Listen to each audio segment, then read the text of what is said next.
Mayoritas orang Buddha merasakan bahwa bakti itu sungguh-sungguh bernilai dan mengingatkan mereka kembali ke beberapa kebenaran esensial yang mulai terlupakan. Ketika Buddha pertama kali mencapai pencerahan, dapat diingat lagi bahwa dia pernah dibujuk untuk menyimpan itu sebagai pengalaman pribadi. Akan tetapi, rasa ibanya melihat penderitaan manusia telah mendorongnya melewatkan masa 40 tahun berikutnya untuk mengajarkan jalan itu. Namun pada abad ke-1 sebelum Masehi, rahib-rahib Buddha yang mengucilkan diri dalam biara-biara mereka dan berusaha mencapai nirwana, mereka sendiri tampaknya telah melupakan pandangan seperti ini. Kehidupan biara juga merupakan kehidupan ideal yang berat, sehingga banyak yang merasa tak mampu menjalaninya. Selama abad ke-1 Masehi, muncul jenis pahlawan baru kaum Buddhis, Bodhisattva, yang meneladani Buddha dan meninggalkan nirwananya sendiri, berkorban demi kepentingan orang banyak. Dia siap menjalani kelahiran kembali agar dapat menyelamatkan orang-orang yang menderita. Sebagaimana dijelaskan dalam Praina Paramita Sutras atau khotbah-khotbah tentang penyempurnaan kebijaksanaan, Bodhisattva tidak ingin mencapai nirwana mereka sendiri. Sebaliknya, mereka telah menjelajahi dunia wujud yang syarat derita, dan walaupun sangat ingin memperoleh pencerahan tertinggi, mereka tidak takut akan siklus kelahiran kematian. Mereka telah berangkat demi kepentingan dunia, demi kemudahan dunia. Karena rasa iba pada dunia, mereka telah bertekad, kami akan menjadi tempat berlindung bagi dunia, tempat dunia beristirahat, pembebasan akhir dunia, pulau-pulau dunia, cahaya dunia, pembimbing menuju keselamatan dunia. Selanjutnya, Bodhisattva mendapatkan sumber kebaikan yang tak terbatas, yang dapat membimbing orang-orang yang kurang beruntung secara spiritual. Seseorang yang berdoa kepada Bodhisattva akan dilahirkan kembali di dalam salah satu surga menurut kosmologi kaum Buddhis, yang kondisinya membuat pencapaian pencerahan menjadi lebih mudah. Naskah-naskah itu menekankan bahwa gagasan ini tidak dapat diinterpretasikan secara harfiah. Tak ada kaitannya sama sekali dengan logika atau peristiwa-peristiwa di dunia ini, melainkan semata-mata simbol dari kebenaran yang lebih sukar untuk dipahami. Pada awal abad kedua Masehi, Nagaryana, filosof yang mendirikan madhab kehampaan, menggunakan paradoks untuk sebuah metode dialektika untuk membuktikan kekuranglayakan bahasa konseptual biasa. Kebenaran tertinggi menurutnya hanya mungkin ditangkap secara intuitif melalui latihan meditasi mental. Bahkan, ajaran Buddha merupakan ide-ide konvensional buatan manusia yang tidak memiliki kesepadanan dengan realitas yang ingin disampaikannya. Buddha kaum Buddhis yang mengadopsi filsafat ini mengembangkan suatu kepercayaan bahwa segala yang kita alami ini adalah ilusi. Di barat, mereka disebut sebagai kaum idealis yang mutlak, yaitu hakikat batiniah dari segala sesuatu adalah kehampaan, kekosongan yang tidak memiliki eksistensi dalam pengertian biasa. Sangat alamiah untuk menyamakan kehampaan ini dengan nirwana. Ketika seorang Buddha semacam Gautama telah mencapai nirwana, maka dengan cara yang tak dapat diucapkan, dia telah menjadi nirwana dan identik dengan yang mutlak. Dengan demikian, setiap orang yang berusaha mendapatkan nirwana berarti juga mencari keidentikan dengan Buddha. Tidaklah sulit untuk melihat bakti atau pengabdian kepada Buddha dan Bodhisattva ini mirip dengan kesetiaan orang Kristen kepada Yesus. Keyakinan ini jadi bisa dijangkau oleh lebih banyak orang, sebagaimana keinginan Paulus untuk membuat Yudaisme terbuka bagi Goyim. Pada saat yang sama, terjadi kebangkitan bakti dalam Hinduisme yang berporos pada figur Siwa dan Wisnu, dua dewa Weda yang terpenting. Lagi-lagi, pengabdian populer terbukti lebih kuat daripada kekakuan filosofis Upanishad.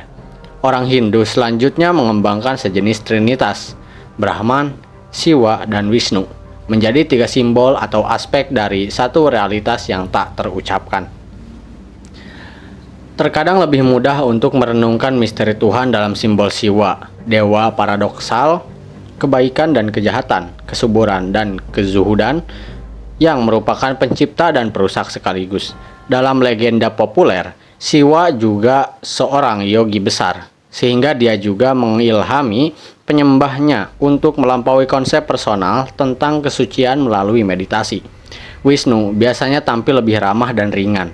Dia suka memperlihatkan dirinya kepada manusia dalam berbagai bentuk inkarnasi atau avatar.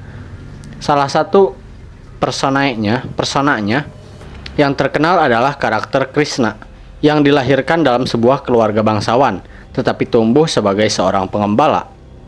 Legenda populer menyukai kisah kasihnya dengan para perempuan pengembala yang menggambarkan Tuhan sebagai pencinta jiwa. Namun ketika Wisnu muncul kepada Pangeran Arjuna sebagai Krishna dalam Bhagavad Gita, pengalaman itu mengejutkan. Kulihat dewa-dewa di dalam tubuhmu, wahai Tuhan, dan sekelompok makhluk yang beraneka. Brahma, pencipta semesta, di atas singgasananya, semua peramal dan ular-ular langit.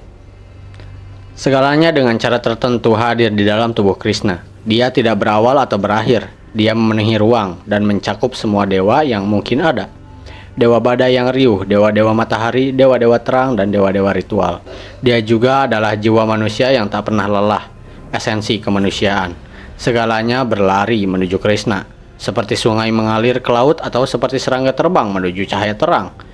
Ketika menatap pemandangan mengagumkan ini, Arjuna hanya bisa gemetar, menggigil, dan hampir kehilangan seluruh kesadarannya.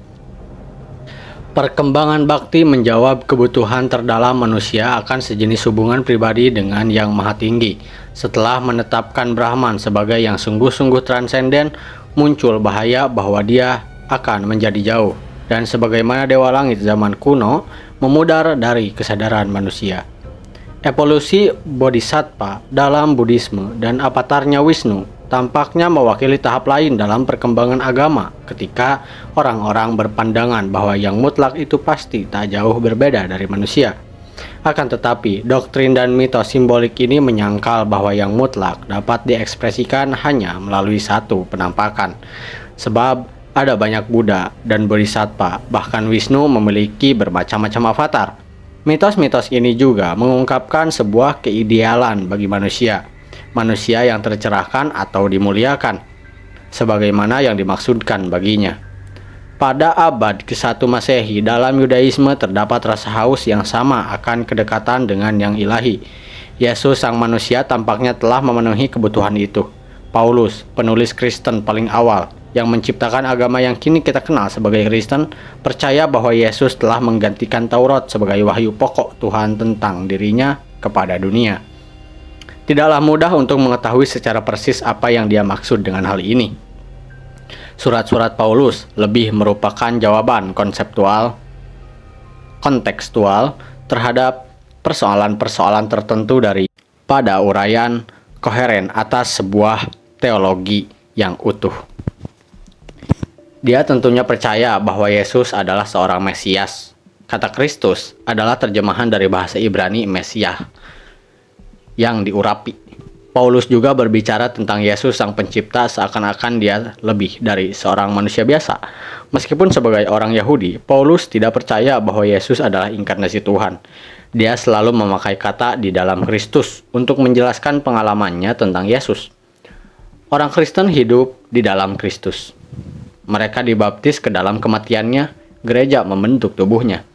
Ini bukanlah kebenaran yang ingin dijabarkan Paulus secara logis. Seperti yang banyak orang Yahudi lainnya, dia kurang menghargai rasionalisme Yunani yang digambarkannya sebagai kekonyolan semata. Adalah suatu pengalaman subjektif dan mistis yang membuatnya mengilustrasikan Yesus sebagai semacam atmosfer yang di dalamnya kita hidup, bergerak, dan berwujud. Yesus telah menjadi sumber pengalaman keagamaan Paulus. Dengan demikian, dia berbicara tentang Yesus dalam cara yang mungkin dipakai oleh orang sezamannya untuk membicarakan Tuhan. Tatkala Paulus menjelaskan tentang iman yang telah diilhamkan kepadanya, dia mengatakan bahwa Yesus telah menderita dan wafat demi dosa-dosa kita. Ini memperlihatkan bahwa sejak awal sekali pengikut-pengikut Yesus yang dikejutkan oleh skandal kematiannya telah menjelaskan peristiwa itu dengan mengatakan bahwa bagaimanapun itu adalah demi kepentingan kita. Dalam bab 9 akan kita saksikan bahwa pada abad ke-7 orang Yahudi lain akan menemukan penafsiran yang serupa tentang kematian yang tidak biasa dari seorang Mesias yang lain. Orang Kristen awal merasakan bahwa Yesus melalui cara yang misterius masih hidup dan bahwa kuasa-kuasa yang dimilikinya kini masuk ke dalam diri mereka seperti yang telah dijanjikannya. Kita mengetahui dari surat-surat Paulus bahwa generasi awal Kristen itu memiliki semua bentuk pengalaman tak lazim yang mungkin merupakan indikasi bangkitnya sejenis kemanusiaan baru. Ada yang menjadi penyembuh iman, ada yang berbicara dalam bahasa-bahasa langit, yang lainnya menyampaikan apa yang mereka yakini sebagai nubuat yang diinspirasikan oleh Tuhan. Pelayanan gereja merupakan kegiatan yang hiruk dan karismatik, sangat berbeda dari nyanyian sore yang merdu dalam gereja sekarang. Tampaknya kematian Yesus memang telah benar-benar berguna dalam beberapa hal. Ia melahirkan suatu jenis kehidupan baru dan kreasi baru, tema yang sering diulang dalam surat-surat Paulus. Akan tetapi, tak ada teori yang terperinci tentang peristiwa penyaliban sebagai pertobatan atas dosa asal Adam. Akan kita saksikan bahwa teologi ini baru muncul pada abad keempat dan hanya memiliki kedudukan penting di barat. Paulus dan para penulis perjanjian baru lainnya tidak pernah mengupayakan sebuah penjelasan yang akurat dan definitif tentang penyelamatan yang telah mereka alami. Pernyataan tentang pengorbanan Kristus melalui kematiannya mirip dengan cita-cita bodhisattva yang berkembang pada masa yang sama di India. Sebagaimana halnya bodhisattva, Kristus telah dijadikan perantara antara manusia dan yang mutlak. Perbedaannya adalah bahwa Kristus merupakan satu-satunya perantara dan keselamatan yang didatangkannya bukanlah sebuah aspirasi yang tak dapat diwujudkan di masa depan seperti dalam bodhisattva, melainkan merupakan suatu fait accompli. Paulus menyatakan bahwa pengorbanan Yesus adalah hal yang unik, meskipun dia percaya bahwa penderitaan yang dipikulnya atas nama orang lain adalah bermanfaat. Paulus cukup jelas menyatakan bahwa penderitaan dan kematian Yesus berada dalam tataran yang berbeda. Ada potensi bahaya di sini. Buddha yang tak terhitung banyaknya dan avatar-avatar paradoksal yang sukar dipahami, semuanya tetap tunduk pada realitas tertinggi yang tidak dapat diekspresikan secara memadai dalam bentuk apapun. Akan tetapi, inkarnasi tunggal dalam Kristen yang menyiratkan bahwa seluruh realitas Tuhan yang tidak ada habisnya itu telah bermanifestasi hanya dalam diri seorang manusia, bisa membawa pada bentuk pemberhalaan yang mentah. Yesus telah mengajarkan bahwa kuasa-kuasa Tuhan tidak cuma untuk dirinya. Paulus mengembangkan wawasan ini untuk mengatakan bahwa Yesus merupakan contoh pertama dari bentuk kemanusiaan baru. Tidak saja dia telah berhasil mengerjakan segala hal yang telah gagal diraih oleh Israel lama, tetapi dia pun telah menjadi Adam baru, kemanusiaan baru yang di dalamnya seluruh manusia termasuk Goyim ikut berpartisipasi. Lagi-lagi ini bukanlah sesuatu yang berbeda dari kepercayaan kaum Buddhis bahwa seluruh Buddha telah menjadi satu dengan yang mutlak. Cita-cita manusia adalah terlibat dalam kebudaan.